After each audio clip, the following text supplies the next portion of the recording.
Bueno, vamos a continuar. ¿Sí? ¿Se escucha? No, yo creo que está. Ahora sí, ¿verdad? Sí. Ya sí. Vale.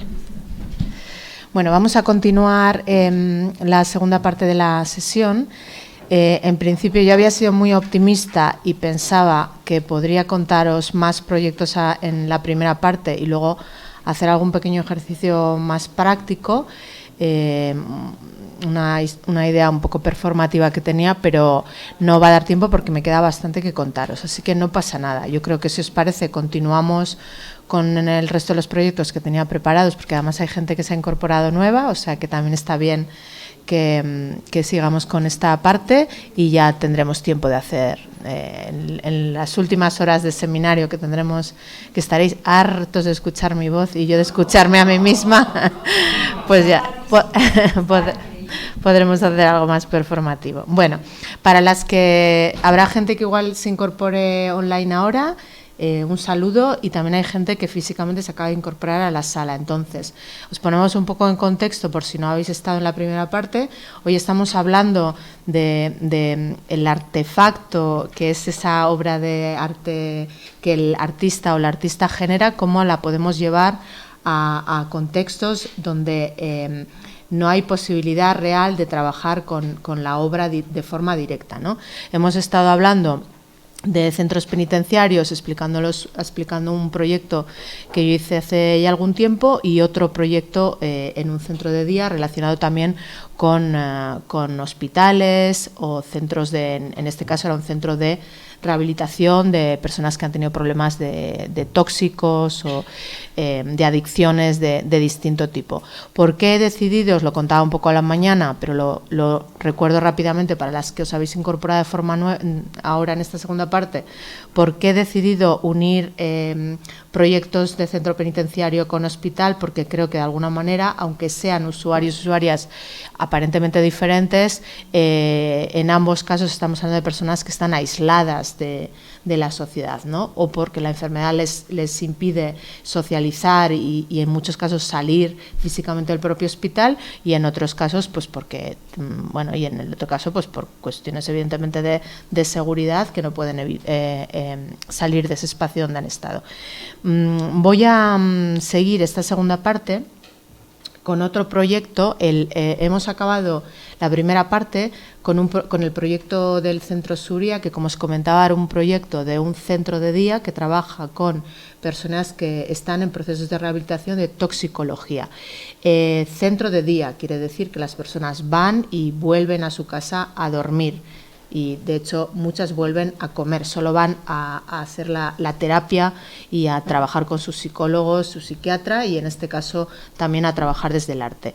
Pero bueno, he realizado también algún otro proyecto, y este que os voy a contar hoy, en clínicas de salud mental. Es probablemente el terreno, el espacio donde más he trabajado en los últimos años. También os puedo decir, y soy sincera, que para mí la salud mental no es un contexto aislado del resto. Creo que sobre todos los colectivos de los que vamos a estar hablando esta semana, de una manera o de otra, la salud mental está presente. Es decir, la salud mental para mí es esa columna vertebral que atraviesa cualquier colectivo en contexto de vulnerabilidad.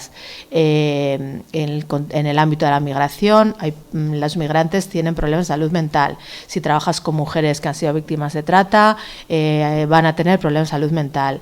Si trabajas con gente que está en un hospital o en un centro penitenciario, en una cárcel, van a tener problemas de salud mental. Pero en este caso sí que os estoy hablando de una clínica propiamente dicha de salud mental, donde hay pacientes con diagnóstico directo y claro, como ansiedades crónicas, esquizofrenia, trastornos de bipolaridad, que, como sabéis, en muchos casos, en todos estos casos proceden de contextos muy diferentes. A veces se producen por cuestiones genéticas, otras veces también por el propio consumo de drogas que deriva en problemas mentales, otras veces también sus propios contextos de desestructuración estructura social y familiar les llevan a derivar en problemas crónicos de salud mental. Para mí lo más complicado de estos proyectos o de los trabajos relacionados con la salud mental es que los diagnósticos clínicos de esas personas están aparentemente claros y definidos por la propia clínica, pero no se delimitan cuando planteamos un proyecto artístico. ¿Qué quiero decir con esto? O un proyecto desde el arte, perdón.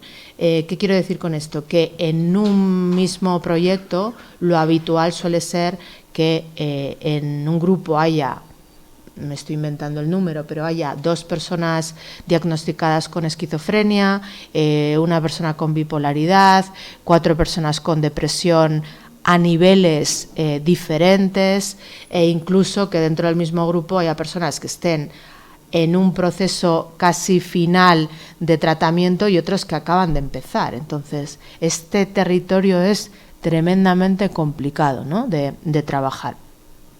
Para mí también hay algo muy importante y es que yo creo que lo hemos hablado mucho en esta primera parte del seminario hoy, que estamos hablando de personas y de seres humanos, ¿no? Y yo siempre digo que los seres humanos somos muy complejos, pero que tenemos una serie de espacios comunes con independencia de en qué lugar estemos. Esos espacios comunes para mí son estos 3 que siempre marco y tengo presentes. Tenemos unos espacios íntimos, tenemos otros espacios personales y tenemos algunos públicos. Los públicos son bastante pocos en relación al resto que tenemos. Los íntimos no son los personales, es decir, los íntimos son los nuestros, los que se quedan en nosotros, los que yo no comparto con mi pareja, los que yo no comparto con mis amigos, los que yo no comparto con nadie, los que están en mí. Y son los más complejos probablemente porque en muchos casos se nos enquistan y producen sensaciones de mucho dolor y de mucha angustia, aunque también los espacios comunes, los espacios íntimos son espacios donde podemos permitirnos soñar y también pueden ser espacios de luz. Es decir, yo puedo decidir que como me lo estoy inventando, que como a mi pareja no le gusta la música, yo sueño por las mañanas con ser cantante de rock y es mi espacio íntimo y no se lo cuento a nadie. Y cuando en mi casa no hay nadie, yo canto. Ese es un espacio íntimo y a mí me provoca mucha felicidad, ¿no? Y no se lo voy a contar ni a él, ni a ella, ni a nadie.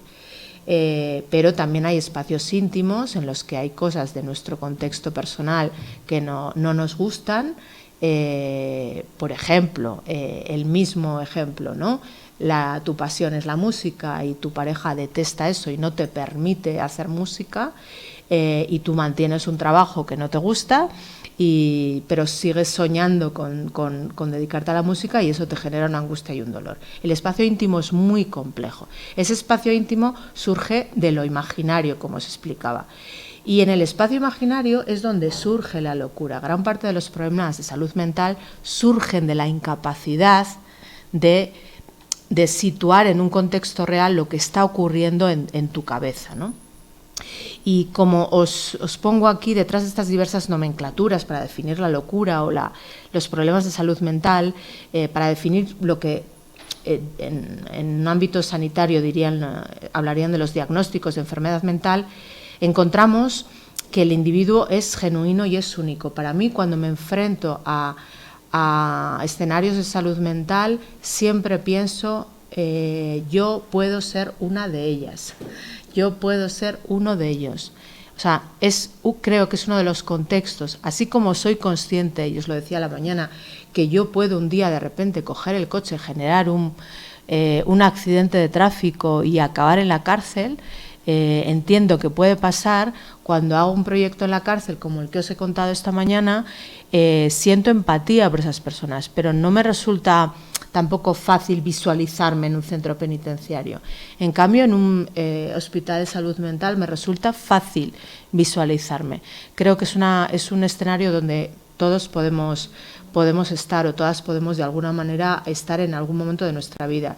Y creo que eso esa es una opinión personal, creo que eso en la sociedad actual es lo que más miedo da de la locura, es lo que más miedo da de los problemas de salud mental, que de alguna manera, sin verbalizarlo, todas y todos sabemos que podemos ser ellas y ellos. Y eso da bastante miedo, ¿sabes? Cuando tú trabajas con migrantes, resulta un poco difícil pensar que en algún momento de tu vida te vas a quedar sin casa y vas a tener que caminar miles y miles de kilómetros para cruzar a otro país. No es fácil pensar en eso así a primera hora. Entonces, nos resulta más fácil hablar de eso. No es fácil, insisto, pensar, de una manera se me va a ir la cabeza y voy a pegar un disparo a mi pareja y voy a acabar en la cárcel. No es fácil pensar en eso.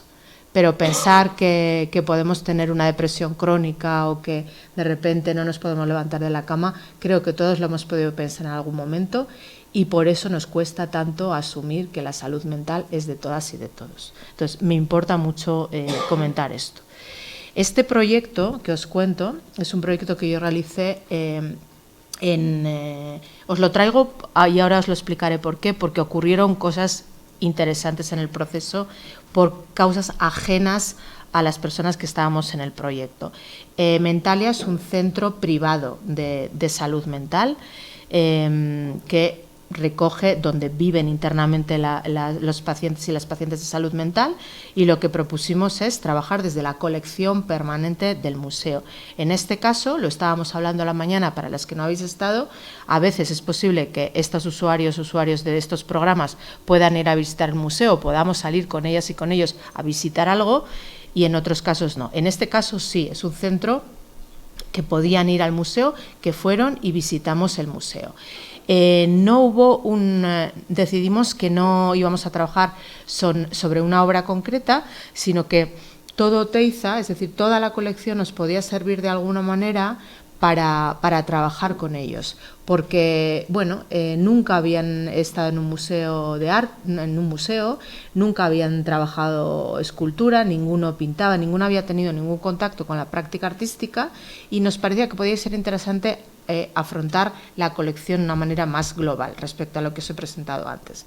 Entonces, para mí, para generar vínculo, lo que me pareció que podía ser interesante, porque hemos hablado esta mañana a veces, en algunos casos, de materiales, me pareció que podía ser interesante trabajar con materiales que no son materiales propios de la plástica, como puede ser el papel, la pintura, lápices de colores, ese tipo de cosas. Entonces intenté que cada taller fuese una especie de pequeña sorpresa y plantearles materiales ajenos al arte y que para ellos no tuviesen ninguna relación con hacer arte.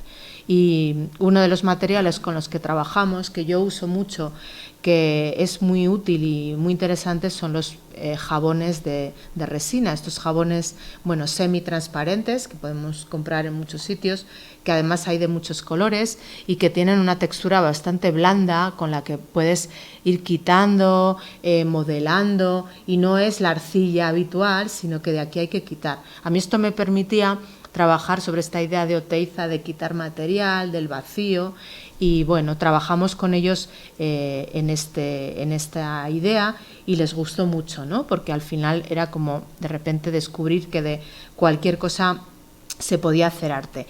Me importa este contexto también porque hemos hablado de objetivos de estos proyectos.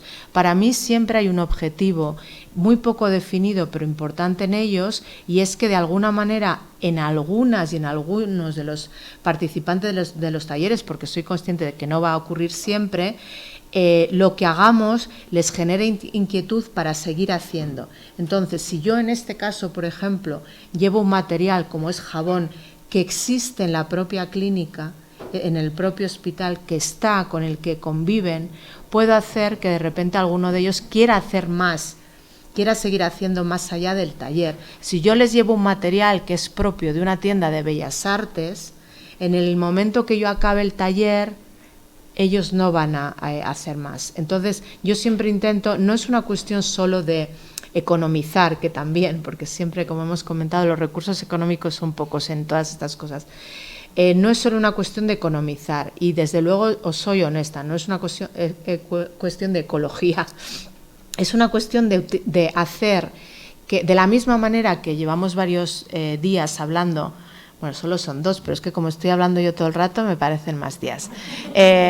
Como llevamos ya 2 días hablando de esta idea de que la obra de arte, el artefacto en sí, no nos tiene que frenar, tenemos que hacer de ella una herramienta para utilizarla, para mí también es muy importante que la elección de materiales a la hora de un taller no nos frene, es decir, tenemos que intentar dentro de lo posible irnos a los materiales que sean de accesibilidad más fácil, no por coste económico, no solo por coste económico, sino porque los podemos encontrar de forma fácil nosotras, las personas que trabajamos en educación artística y quien no lo hace. Entonces, me parece interesante, por ejemplo, llevar un bloque de jabón a un taller, porque en el hospital todos tienen jabón, y eso es importante. Entonces, bueno, empezamos a trabajar este proyecto. Solo habíamos realizado 2 talleres, por eso os lo he traído porque me parece interesante.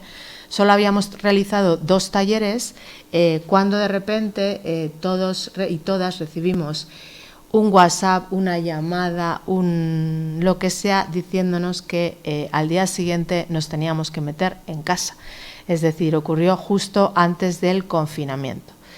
Entonces, lo que ocurrió es que yo acababa de empezar el proyecto, llevábamos solo 2 semanas, era un proyecto que se iba a desarrollar también a lo largo de 3 meses y, bueno, yo no después de, evidentemente, todo lo que vivimos, que no sabíamos, que parecía una especie como de distopía, de puro cine de ciencia ficción, pero una vez pasados esos primeros días, bueno, pues yo empecé a escuchar esto de que, bueno, sí que hay, no sé cómo fue aquí, en España se definió como, hubo un término que definieron como profesiones indispensables.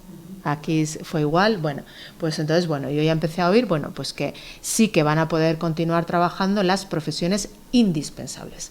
Entonces, efectivamente, yo trabajaba en un museo, por lo tanto el museo se cerró y todos nosotros articulamos el trabajo en paralelo a esa situación, es decir, la orden fue todos seguimos trabajando desde casa, ¿no? Nosotros tuvimos una reunión de equipo en la que la persona de documentación planteó qué iba a hacer, la persona de comunicación tal, cada uno teníamos nuestro contexto, todos difíciles evidentemente, ¿no? Y claro, para mí hubiese sido una muy buena oportunidad de hacer lo que nunca tengo tiempo de hacer, que es sentarme ante el ordenador, ordenar material, editar, todas esas cosas, pero yo dije, no, perdón, es que yo he empezado un proyecto en un centro de salud mental y yo creo que es que más importante que en estos momentos no puede ser. Y entonces, a mí no me pusieron ningún impedimento en el museo para ir, pero desde luego tampoco me pusieron ninguna facilidad.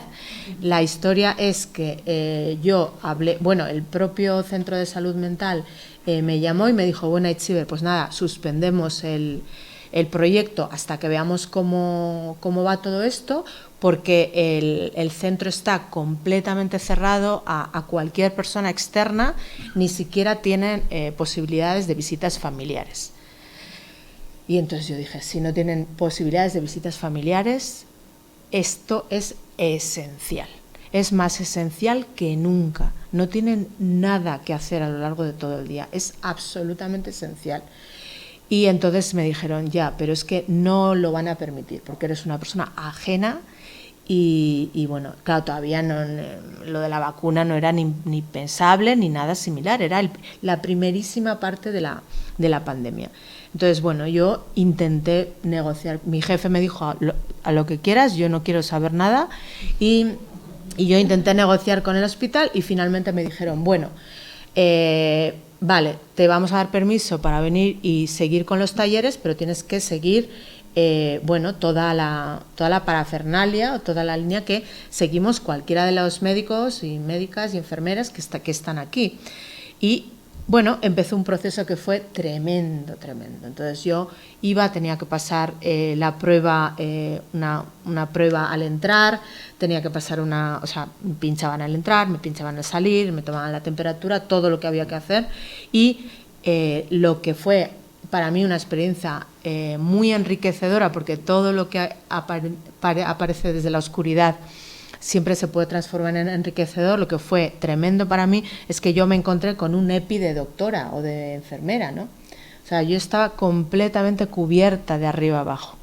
Llevaba guantes, mascarilla, bata, absolutamente todo.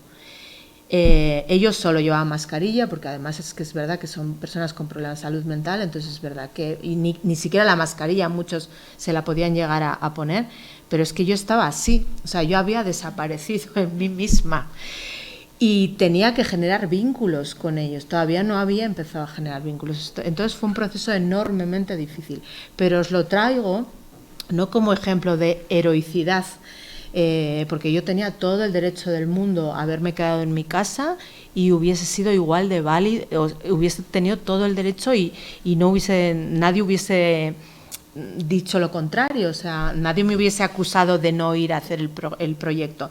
Pero lo que quiero decir es que a veces cuando caminas, como ayer recuerdo esa imagen que os ponía del vidrio roto, cuando caminas por ese vidrio roto o por ese hielo, a veces te caes. Y esto fue caerte de golpe. Entonces, bueno, yo dije, pues vamos a por ello.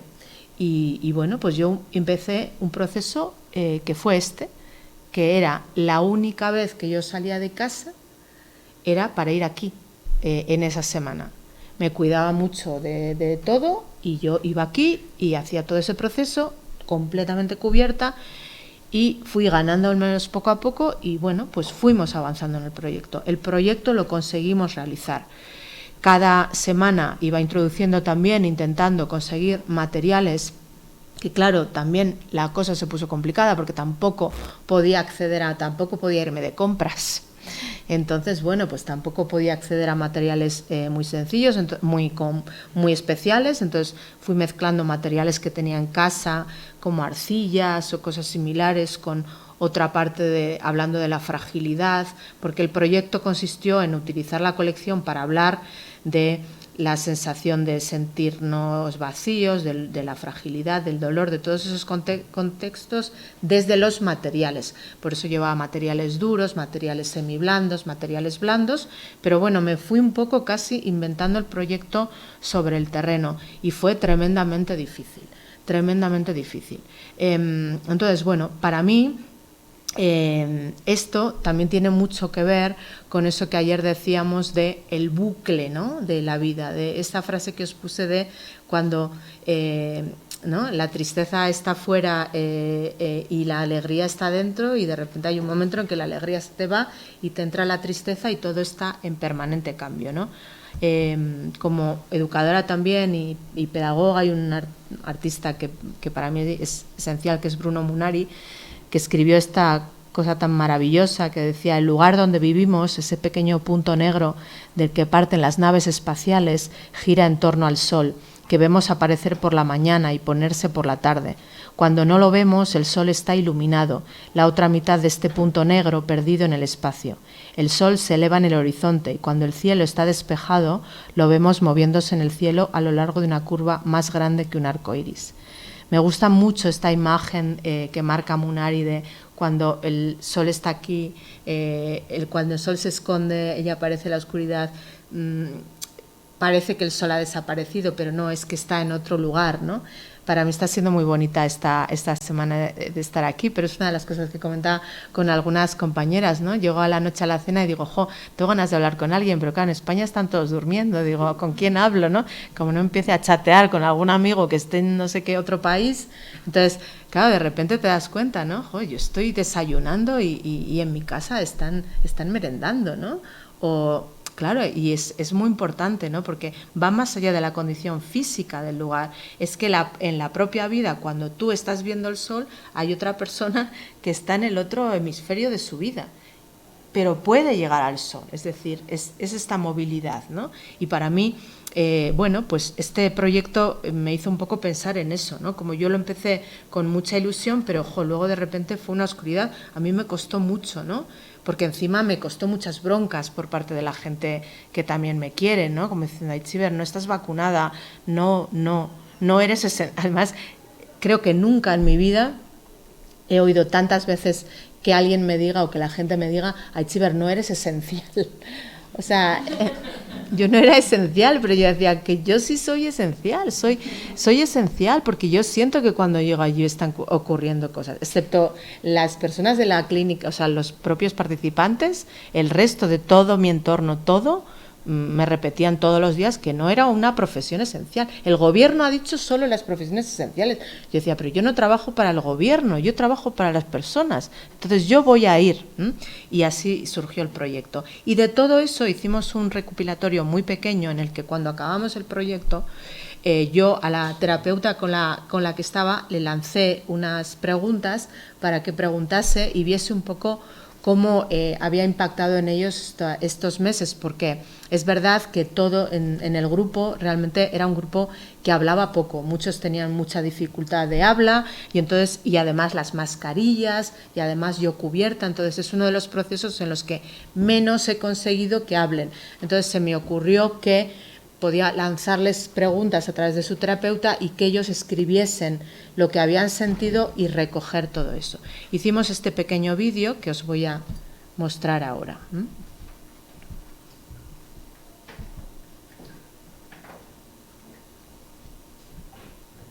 Ay, lo que pasa es que no se ve, ¿no? No sé cómo...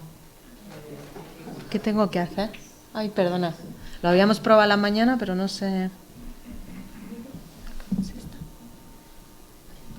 Tengo que irme a YouTube, básicamente.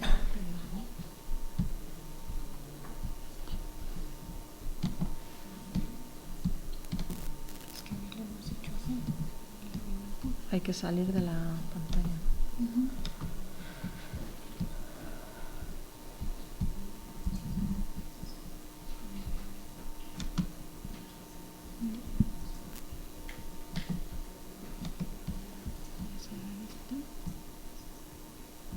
¿Te cierro todas? Es que no detecta el mouse. Sí, mira, está aquí. Es que a veces... Jolín, ¿dónde está ahora?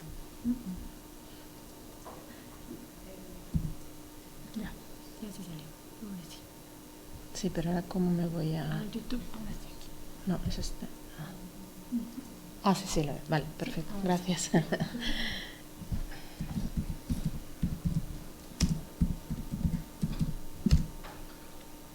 Vale, este es un vídeo que está colgado en YouTube, digo para que por si acaso lo queréis ver es muy corto, pero aparecerán las personas con las que trabajamos y muestra ese proceso.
sé qué os ha parecido.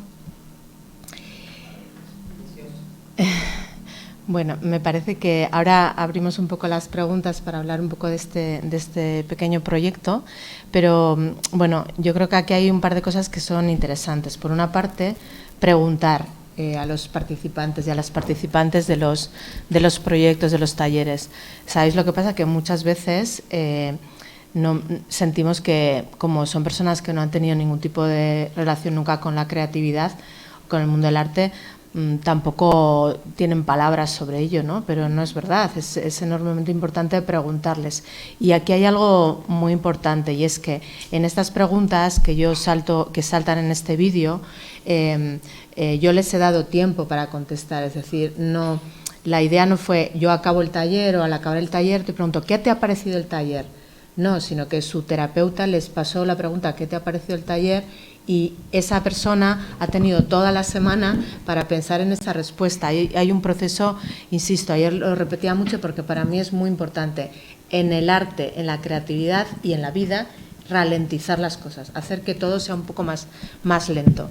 Y entonces darles tiempo para que respondan, pues dio como resultado pues respuestas muy interesantes. Algunas muy importantes, ¿qué es para ti el arte? No sé, perfecto, no lo sabes, perfecto.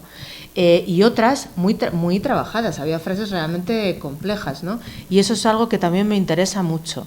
El hecho de cuando pasa muchas veces, y pasa no solo con las educadoras artísticas o la gente que trabajamos en arte, pasa con las propias terapeutas y los propios terapeutas, es que infantilizan a la gente que está dentro de los centros de salud mental, porque no se pueden expresar verbalmente o porque han perdido muchas capacidades, pero es que esas personas no son niñas ni son niños, son personas adultas que están dentro de ese contexto de la enfermedad mental por diferentes cuestionamientos.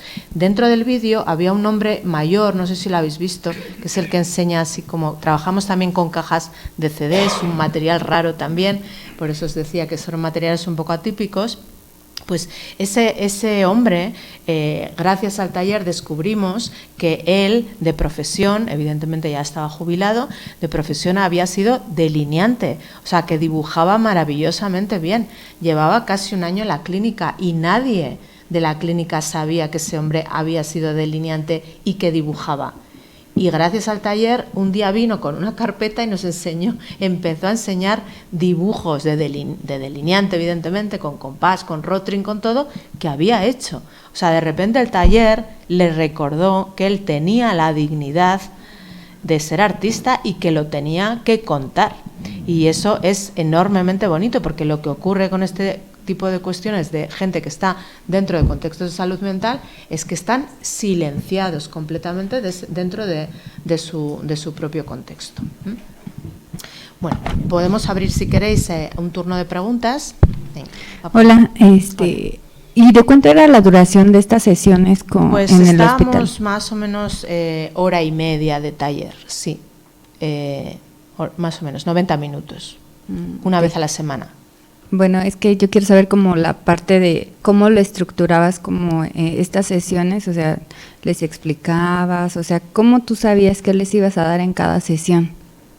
Sí, bueno, yo estructuro primero el programa en base a que tengan conocimiento de las esculturas que yo les voy a llevar de muestra, que ya han visitado previamente en el museo, porque aquí sí que tuvimos la fortuna que la pandemia empezó justo después de la visita al museo, si no, lo tendríamos que, no sé cómo lo habríamos hecho.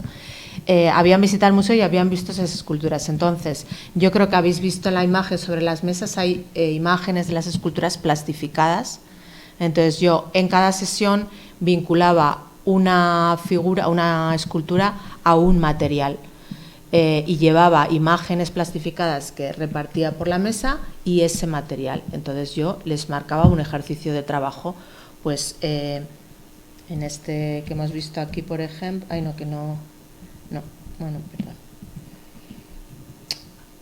bueno, no se ve, pero bueno, en este que era de vaciar, pues les llevaba una foto de una pieza y les explicaba cómo íbamos a ir quitando y hacían un ejercicio en base a esa primera pauta que yo les marcaba. Luego cada uno decidía un poco si quería hacerlo de esa manera o de otra.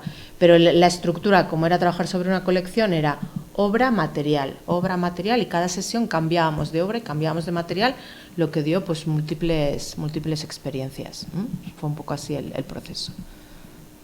También ocurre, también cuando es importante la pregunta que haces respecto a los materiales, porque también lo que te puede ocurrir, y ocurrió de hecho en algún caso, por ejemplo, hubo una de las personas que cuando llevé el jabón no quiso trabajar con el jabón porque el jabón le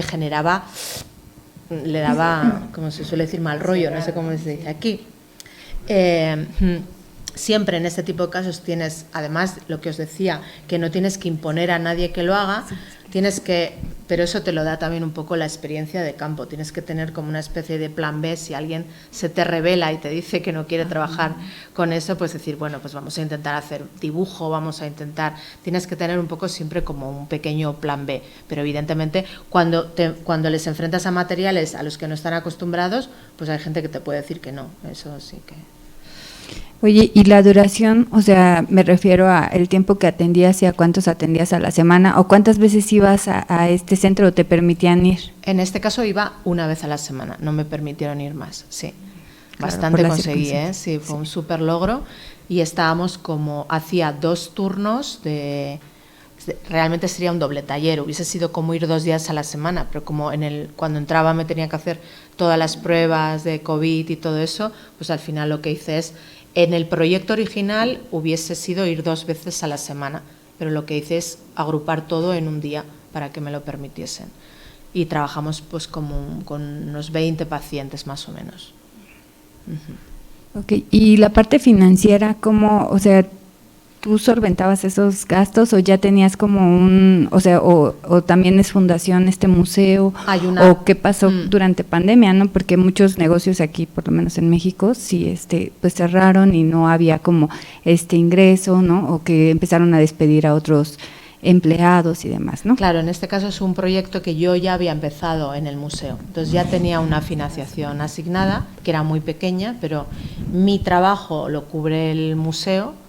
Como trabajadora del museo, el trabajo de la terapeuta que estaba conmigo lo cubre el hospital porque ya estaba trabajando internamente, no éramos externas ninguna a los 2 centros, y luego la parte de materiales y de producción de vídeo lo repartimos entre las 2 instituciones, pero con un presupuesto muy pequeño, O sea, realmente los materiales cuestan muy poco y nosotras tampoco teníamos un sueldo porque ya lo teníamos desde nuestras instituciones. Yo no he ganado un extra por ir aquí. O sea, el museo tiene este proyecto de difundir el arte de esta manera. Sí, hay un programa que yo creé cuando empezamos a trabajar con el museo, que es un programa que se llama Arte como herramienta de transformación social, que dirijo yo, y que dentro del presupuesto anual que yo tengo en el departamento educativo de todo el museo, destina una pequeña parte a este tipo de proyectos. Cuando os hablo de destinar una pequeña parte, pues igual son 2.000 euros al año, o sea, es una cantidad minúscula. Entonces lo que yo hago es, en los proyectos, propongo a las instituciones, como este caso es Mentalias, este hospital, que hagamos este proyecto, y digo, mira, yo tengo para esto 800 euros, si tú pones 800, sumamos y hacemos esto con un pequeño vídeo, es decir, intento que yo aporto un poco, bueno, aporto mucho porque hago el trabajo realmente, pero... Y luego la institución, pues por ejemplo, en el otro caso que hemos visto del proyecto del Hospital Suria, que hicimos la exposición en el Parlamento, eso tiene un costo porque hay que hacer un Walltext, hay que hacer una serie de cosas para exponer, pues eso lo negocio antes como diciendo, mira, yo puedo ir a hacer el proyecto, puedo hacer la fotografía, pero necesito 500 euros para que me pagues eso. Sí, eso lo gestiono antes, o sea, no espero a que el proyecto esté acabado para ver qué hago con ello. Porque si no sería imposible. Okay. ¿Podrías repetir la frase de que los procesos que tienen que ralentizarse? Sí. La creatividad. Bueno, no sé qué frase he dicho, no sé sí, Muchas gracias. Sí. No, yo creo que en todo lo que estamos hablando ayer y hoy, y también muchos de estos contextos de esta idea de la mirada, es intentar que trabajen más lentamente, es ralentizar, dar más tiempo a que las cosas sucedan de alguna manera, ¿sabéis? En la creación artística muchas veces en los talleres, con todo tipo de colectivos, también pasa en las escuelas con las niñas y con los niños. Tenemos un objetivo y entonces queremos que eso se cumpla y ese objetivo nos lleva a que las cosas queremos que salgan rápido y que salgan bien. Y no, hay que dejar que las cosas sean un poquito lentas y que si no pasan tampoco pasa nada. Por ejemplo, sobre la pregunta que me has hecho, que es muy buena pregunta, ¿cómo articulas el taller? Yo en este caso llevaba una imagen, una obra y un material. Si en alguno de esos talleres de repente no da tiempo a que se haga lo que yo había planificado, lo paso al siguiente taller, lo continúo. O sea, no digo, como he planificado esto, eso para mí es ralentizar. Un poco eso. Había por ahí. Bien, sí, Mauro. Hola. Bueno, me ha gustado esto que ha presentado usted desde la primera parte, ¿no? De las cajas y ahora de los jabones, y estoy pensando cómo traer como estas experiencias, si bien esto es un proyecto, ¿no? Pero también como estas experiencias al aula también, ¿no? Con actividades muy específicas, ¿no? Y la otra es una pregunta, bueno, no es una pregunta, es un comentario, ¿no? Se hablaba hace un momento de la salud mental, ¿no? Cómo traer estos temas también al ámbito que nos corresponde ahora aquí, que es el ámbito educativo, ¿no? Y el ámbito del cuidado, de cuidarnos nosotros y cuidar a los demás, ¿no? Y me parece que tenemos que ir abriendo esos espacios también para hablar de esos cuidados de salud mental entre nosotros, ¿no? Estos conversatorios, quizás escucharnos profesores, estudiantes, administrativos, ¿no? Sobre neurodivergencias, sobre discapacidades. Entonces, me parece que estos espacios educativos creo que son necesarios también en la universidad. Y espero que vayamos haciendo estos espacios y escuchándonos todas y todos y cuidándonos también. Gracias. Sí, gracias. De todas formas, sí que es verdad que yo soy muy consciente de que, por ejemplo, llevar procesos creativos a un aula de universidad, pero también podría ser a otro aula, a otro tipo de aula, y sobre todo proyectos como os estoy contando, que no son proyectos largos, pero no dejan de ser horas de trabajo, ¿no? Muchas veces no es posible, o sea, es como una utopía decir, voy a estar con mis alumnos trabajando 3 meses sobre esto, ¿no? Se puede hacer, ¿eh? Y yo os animo y aquí estoy para ayudaros a montar un proyecto, pero va a ser difícil porque cuando vosotros estéis desayunando yo voy a estar durmiendo, pero ya encontraremos el momento.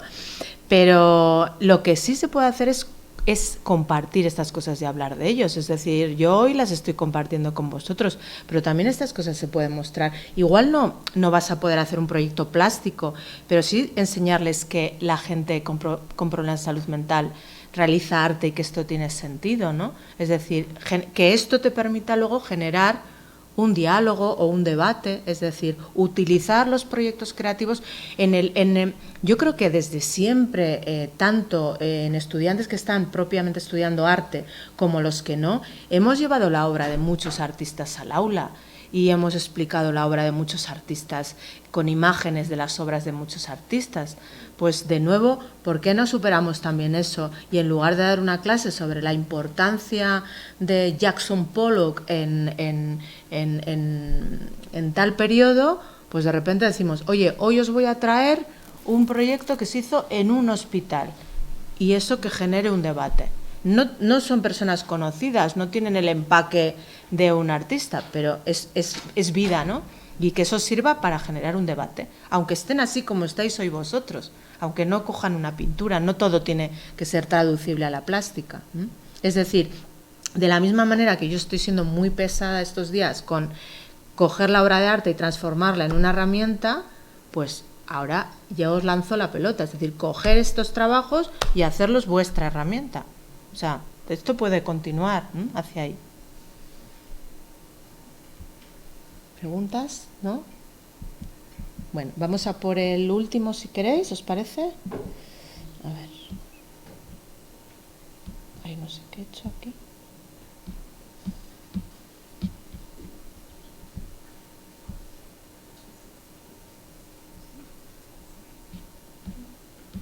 Lo que la buscas te puedo hacer yo otra. Sí. Aprovecha. Por ejemplo, en este caso, por las condiciones, tú llevabas entonces la obra, bueno, las imágenes, la obra y el material, ¿no? Y no había tanta charla, a diferencia, por ejemplo, del de, no sé, de la cárcel, ¿no? Que a lo mejor sí dabas como una charla y luego llevaban a la acción, Bueno, ha habido en este último proyecto ha habido una visita de ellos al museo, ¿eh? O sea, ya ha habido charla y vínculo, ¿eh? Y Ya. además es que, claro, puede ser un museo o en cualquier proyecto que hagáis puede ser llevaros a los alumnos a ver cualquier cosa que haya en la ciudad. O sea, que antes de que empiece la práctica plástica, por decirlo de alguna manera, haya un momento o varios momentos de mirarse a los ojos, de charlar, de compartir, es súper importante. Claro, estamos en escenarios, vuestros alumnos os conocen y vuestras alumnas con nombre y apellido, pero cuando nos vamos a un colectivo que no nos conocen, claro, yo tengo que generar vínculo. Y generar vínculo quiere decir que primero tengo que mirar a los ojos, hablar, escuchar un poco. No puedo llegar allí, hola, soy Aitziber y traigo jabones, porque igual me los echan en la cabeza. Claro, tengo que generar vínculo. Entonces, si puede ser en un espacio neutral, que un espacio neutral para alguien que está en un hospital es el museo, porque no lo conocen, pues fenomenal. Y si no, pues tendrá que ser allí, pero bueno, pues de alguna otra manera como la cárcel, ¿no?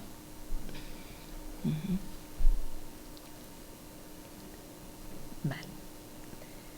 Bueno, el último van a ser nada, dos imágenes, poquita cosa, pero porque es un proyecto que está en proceso. Pero fijaros, para que veáis que sí que es verdad que al final sí se generan sinergias de ese proceso.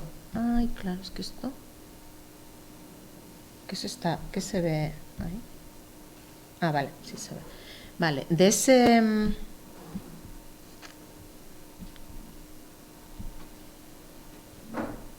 es que estoy pensando que me faltan aquí imágenes, no sé por qué. Ah, vale, ahora ya sé. A ver.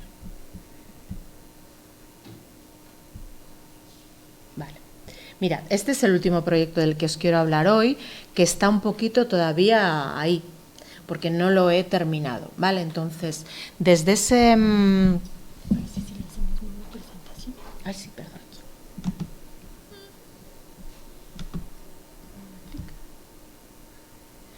Ahí, vale, perfecto, gracias. Mirad, de este proyecto del Hospital Suria que os comentaba, donde se hace ese proceso de las cajas que luego deriva en esa exposición del Parlamento, bueno, pues yo creo que al principio de la mañana me preguntabais, ¿no? Y por ejemplo, esa exposición y hacerlo de esa manera, ¿qué objetivo tiene? El objetivo de exponer a veces las cosas tiene un objetivo de visibilizar a esos colectivos, pero para mí también hay una parte importante y parece menor, y es que los profesionales y las profesionales de otros lugares de repente vean posibilidad de hacer cosas como espero que os esté ocurriendo a todas y a todos estos días, ¿no? Entonces, esa exposición que hicimos en el Parlamento tuvo muchas visitas de profesionales de la salud mental, porque les parecía muy curioso, porque decía, uy, están haciendo algo sobre salud mental en el Parlamento, oye, yo soy terapeuta ocupacional y yo soy psicóloga, pues voy a ver qué han hecho, ¿no? Y de ahí surgió la propuesta de trabajar en otro hospital, es decir, una de las terapeutas que trabaja en un hospital público de Pamplona, que es el Hospital San Javier, que es el más grande de la ciudad, es un hospital muy, muy grande. Bueno, me llamó y me dijo, oye, he visto esto, podemos hacer un proyecto, o sea que es importante visibilizar, aunque los recursos que tengamos sean pequeños, porque eso permite que todo fluya un poco, ¿no? Y empezamos. El proyecto en el que estoy ahora lo hemos parado un poco porque por el verano, es decir, hemos creado ya una primera parte y en septiembre lo vamos a retomar. Como veo que os interesa un poco como lo de las estructuras, los plazos, realmente es un proyecto que yo había planteado para realizar a lo largo de 2 meses en una sesión semanal de 90 minutos. Hemos acabado el proyecto que yo tenía en mente, pero como ha habido, se han generado cosas tan positivas, es decir, los pacientes han respondido tan bien, hemos decidido continuarlo en septiembre en una segunda fase. ¿vale? A veces puede ocurrir esto y también lo vamos a mostrar en un centro cultural de la ciudad. El proyecto que he titulado Un cualquiera de tantos días de tristeza, bueno, es un proyecto en el que la estructura es esa. Yo recibo una llamada y una terapeuta me dice: Itziber, vi esto y me gustaría que hicieses algo con nuestros pacientes. Y le digo: bien, pues sería interesante ver si pueden ir al museo y sería interesante también que dentro de lo posible me planteéis vosotros un punto de arranque, es decir, sobre qué os gustaría trabajar. Es un poco como lo que planteé en el Hospital Suria. Y me dicen: vale, bueno, vamos a ir al museo, lo vemos, a ver cómo reaccionan ellos y vemos si les va a apetecer hacer el proyecto. Entonces, concertamos una visita, vinieron al museo, nos conocimos, les expliqué el trabajo, caminamos y la verdad es que la reacción fue muy buena. De hecho, cuando volvieron del museo, la terapeuta me dijo: jo, es que nos has dicho que solo pueden participar 15, pero quieren participar muchos más, o sea que ocurrió algo que fue interesante y fue bonito. Entonces le dije: venga, pues vamos a hacerlo de esa manera. Como hemos dicho antes, yo trabajo con grupos de máximo de 15 personas. Si son 10 lo prefiero, pero el grupo máximo, porque si no, no puedo realmente generar vínculo ni estar atendiendo, son 15. Pero quería más, o sea que hemos hecho 2 grupos con los que replico el taller, por decirlo de alguna manera, aunque nunca sale lo mismo, evidentemente. Y entonces les dije: vale, hablad por favor en el equipo sobre qué tema os gustaría que yo vincule a la obra. Tengo una colección y vosotros me decís, como antes con la soledad, cómo lo vinculo. Y me dijeron: vale. Hablaron con psiquiatría, con psicología, la terapeuta y tal, y me dijeron: bueno, ya hemos decidido que el tema que nos gustaría que tratases es el duelo. El duelo es un tema tan difícil, tan difícil. Y yo no tenía excusa para decir que no, porque ya habían ido a la visita al museo. Entonces dije: bueno, a ver cómo lo hago. Entonces, empecé a investigar. Hay que ser también un poco honesta con hasta dónde llegas. Yo no soy psicóloga, aunque mucho del trabajo que realizo tiene que ver con ese contexto. Empecé a investigar sobre el duelo. Claro, bueno, pues el duelo, igual hay psicólogas y psicólogos en el grupo que estamos hoy, pero bueno, tiene diferentes fases, hay diferentes especialistas que lo estructuran de diferente manera. Y yo no iba a poder llegar a eso en unos talleres que tienen una duración concreta. Entonces hice lo que os he contado que hago muchas veces, que es quitar, barrer, quitar, ir quitando. Cogí un montón de publicaciones y quitaba hojas y quitaba, hasta que me quedé con un pequeño núcleo en el que dije: desde esto puedo trabajar. ¿Qué es el duelo? El duelo es la pérdida de una persona, la pérdida de una situación de vida, la pérdida de un amor, de una relación afectiva. Todo eso es la pérdida, algo que cambia nuestro presente ante algo que perdemos y sabemos que no va a volver. Entonces dije: vale, pues lo voy a estructurar desde 3 desde 3 situaciones. El presente, el momento presente en el que pierdes a alguien, algo o algún tipo de relación y entonces se te rompe el alma y el cuerpo de dolor. La segunda fase, esto ya os digo que es antipsicología, o sea, quiere decir que en la psicología hay más fases, Una segunda fase que yo definí como la fase en la que soy consciente, he asumido que eso lo he perdido y estoy empezando a respirar, pero todavía me duele un montón. Y la tercera fase en la que ya he asumido que eso no va a volver y estoy trabajando para proyectar algo de luz. Y esas son las 3 fases en las que hemos trabajado. Y lo hemos vinculado a 3 obras diferentes. La primera fase, que es la del dolor, es decir, ese dolor grande cuando se te va algo o alguien, lo vinculé con esa maternidad de Oteiza de la que hablábamos ayer. Yo creo que hoy os estáis entendiendo por qué os hablé tanto de Oteiza ayer, porque tiene sentido, porque las piezas que estamos viendo, muchas son de él. Entonces, bueno, esta es una maternidad, ¿no? Entonces, es verdad que el duelo no solamente es el duelo de perder un hijo o una hija, y no solamente es el duelo de perder a una persona, pero lo vinculé con esto, porque aquí hay 2 escenarios, hay 2 personas, ¿no? Entonces, lo que les propuse en esta primera fase es, bueno, hay 2 personas, la primera, la que está de pie, vais a ser vosotras o vosotros, vais a pensar que sois vosotras y vosotros, y la que está tumbada es la persona o la situación que habéis perdido. Entonces, lo que hice es, yo llevé una imagen a color en DIN A3 de esta pieza y les pedí que recortasen y que separasen las dos piezas. Esto, que es una tontería, provoca mucho movimiento en ellos, ¿vale? Recordemos que estamos hablando con personas que tienen problemas de salud mental y que parte de las consecuencias de su salud mental es el aislamiento social. Sus familias no les hablan, sus hermanos no les hablan, han perdido a su pareja por su situación de salud mental. Entonces, cada uno tenía que hacer de una pieza 2 piezas y definir qué persona o qué situación habían perdido y les había generado ese dolor y expresarlo. Entonces, aquí sí que les pedí que escribiesen sin tener mucho conocimiento, bueno, por no decir casi nada, de realmente si iban a tener capacidad para escribir o iban a querer escribir mucho, y realmente me ha sorprendido. Han escrito mucho y algunos realmente muy bien. Es decir, la escritura de repente se ha tornado como una herramienta importante en este proyecto, porque no están muy acostumbrados a hablar ni a contar sus problemas de forma externa, entonces hacerlo en grupo les resultaba más complicado, pero escribirlo funcionó. Este es un ejemplo de lo que ha surgido de ahí, pues alguien que habla aitita eta mama es abuelo y abuela en euskera, pues bueno, alguien que habla de uno de los pacientes, de la pérdida de esos abuelos que le han generado un dolor concreto. Había otra persona, pues aquí, que habla de la pérdida de su madre, que no ha fallecido, pero de la que está desligada físicamente, o sea, en su vida está desligada.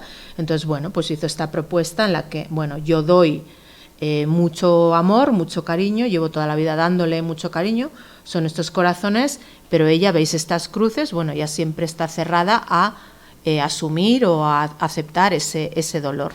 Y entre ellas, bueno, pone ese vínculo que nunca se va a acabar, porque, bueno, son madre e hija, pese a que no tengan una relación. Todo esto no está direccionado por mí, surge de ellos. O sea, yo lo que hago es plantearles un punto de salida, darles unos materiales muy sencillos, que son rotuladores en este caso, ¿cómo se dicen? Acrílicos, perdón, que... una parte importante de esta primera parte del proyecto, sí que eso me interesa, es como estábamos trabajando el concepto de duelo, yo les di esa pieza para decir, esta eres tú y esta es la persona que has perdido de alguna manera, físicamente o no físicamente. Y la tenéis que recortar y situar, pegar sobre una cartulina, y luego ya escribir lo que queráis y tal. Todo esto explicándolo con más tranquilidad, claro. Entonces, yo les llevé la opción de pegarla sobre una cartulina blanca o sobre una cartulina negra. El 90% de ellos lo hicieron sobre la negra. Eso también simboliza claramente el momento de dolor que sienten sobre esa relación, porque había 2 que lo hicieron sobre la blanca y efectivamente, bueno, pues estaban en ese proceso, pero no sentían un dolor tan agudo como ellas. Pero esos pequeños gestos, pues de repente te ayudan a saber dónde está cada uno, ¿no? Otro ejemplo absolutamente maravilloso es este que os traigo aquí, en el que, como veis, de repente, tanto la una como la otra, las 2 figuras han desaparecido completamente. Es muy difícil, claro, la reconocéis pues porque yo os he enseñado la foto de la Virgen de Aránzazu antes, pero si os enseñáis en este dibujo no sabríamos que detrás hay esas 2 figuras. Está muy bien, es un proceso de negación, ¿no? Está intentando quitar el dolor cubriéndolo. Bueno, pues aquí están ocurriendo un montón de cosas, ¿no? Y otra imagen muy, muy potente de las que he recuperado de este proceso es esta que veis aquí, por ejemplo, ¿no? Que son esas 2 figuras, porque yo no les pedía que las situasen de pie, tumbadas, cada uno lo hacía de forma diferente. Bueno, pues estas 2, ¿no? Jesús. Una figura que es la propia paciente de pie, que decide llenar esos huecos en azul, Y esto tiene sentido, ¿por qué? Porque antes de todo eso hemos hablado de Oteiza, lo que os conté a vosotras ayer, de alguna manera. Entonces, ves que aquí hay algo que les ha llegado, ¿no? Explicarles cómo. Y además, porque también previo al proceso de trabajar con todo esto, hice un pequeño ejercicio de quitar, de llevarles material y que quitasen y que me explicasen qué sentían quitaros cosas de la cabeza, ¿no? Entonces, ese quitar yo creo que surgió efecto porque se ve plasmado en los dibujos. Y estas flechas que van hacia aquí, pues son flechas de la energía que le entra desde la cabeza y que lanza a esa persona, que en este caso no era un familiar, es una ruptura de una amistad entre dos personas que le ha dolido, es un amigo respecto a otro amigo, no todos han sido familiares, ¿no? Este es un proceso que, insisto, todavía está en marcha, pero por eso me gustaba traerlo, porque es algo que todavía se está cocinando.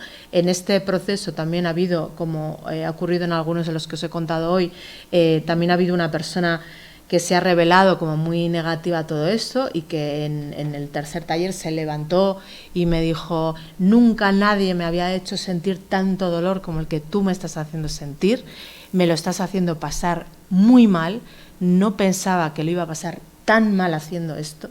Fue tremendamente duro ese momento, pero de repente se sentó y continuó haciendo el taller.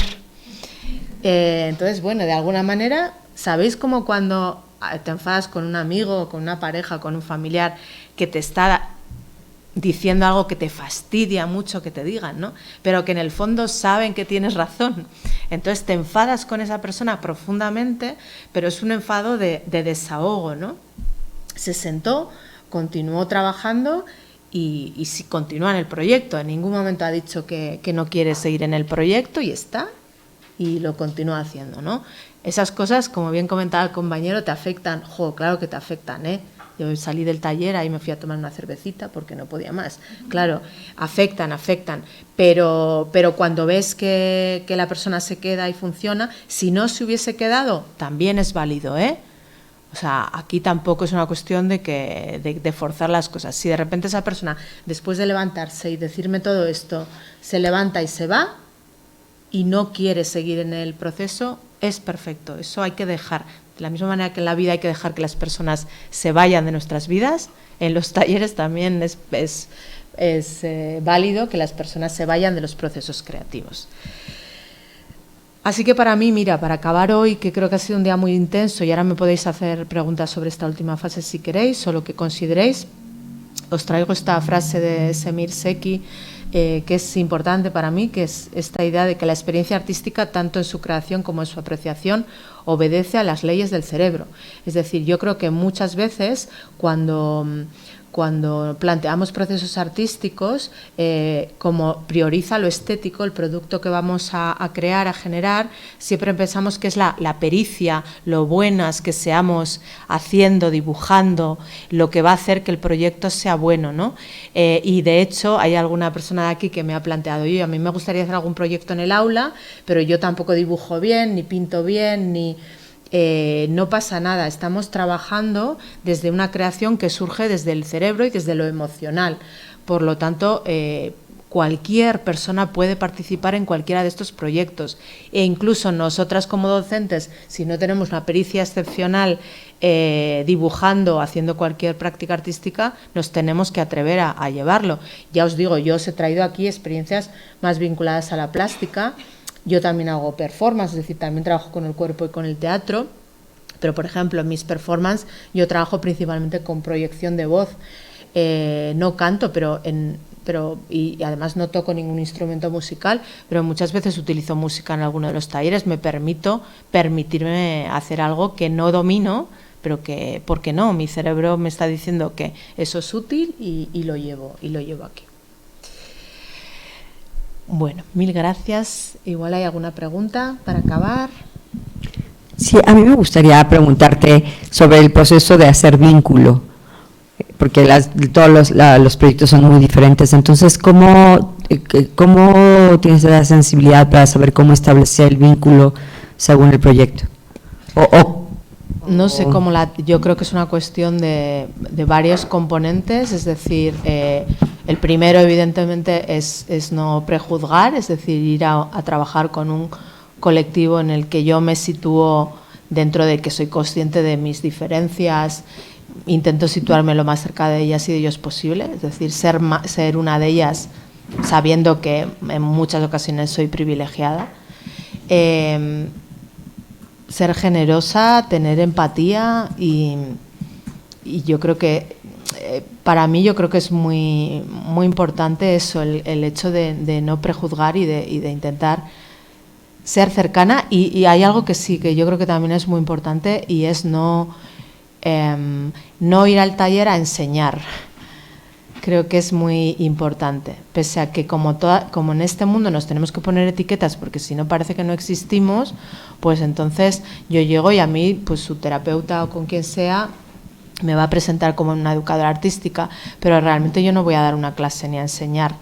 Voy a que siempre, mira, eso siempre lo digo, yo no voy al taller a enseñar, voy a que ocurran cosas.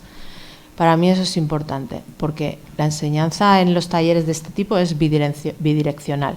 Yo llevo lo mío y ellos tienen lo suyo y ahí pasan cosas.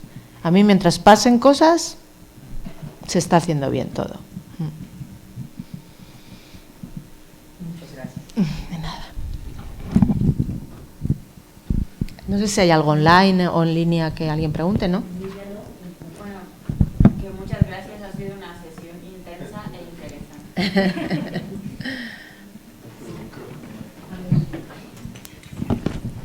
Nada, están muy agradecidos y agradecidas por esta sesión. Gracias. Bueno, pues muchísimas gracias. Nos vemos mañana aquí a las 9. Los esperamos a todos y ojalá puedan invitar a algunas personas porque esto está muy, muy interesante. Nos vemos mañana a las 9. Claro. Gracias.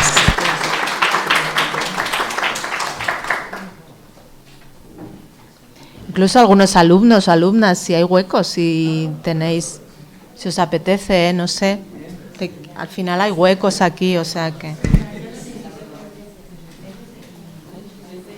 Sí. Bueno, lo dejamos para mañana aquí, ¿te parece? Sí. No, sí, eso lo he hecho yo, ¿eh? ¿Te parece? ¿Podemos dejarlo aquí o...? Es que no podemos dejar nada. Ah, vale, pues sí, en una caja y lo traemos mañana. Ya lo siento, es que al final como no ha dado tiempo a hacerlo... ¿Quieres